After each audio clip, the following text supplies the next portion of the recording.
I have a new HP Stylus pen here.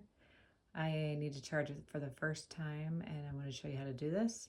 I also have an older HP Stylus that is fully charged and I want to show you what it looks like when it's fully charged.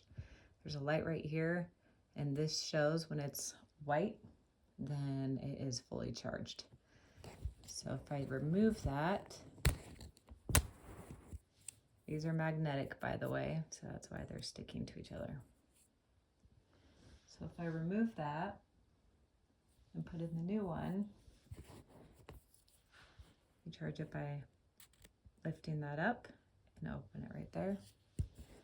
And then when I plug it in, there should be, when it's charging, there should be an orangish or amber looking light.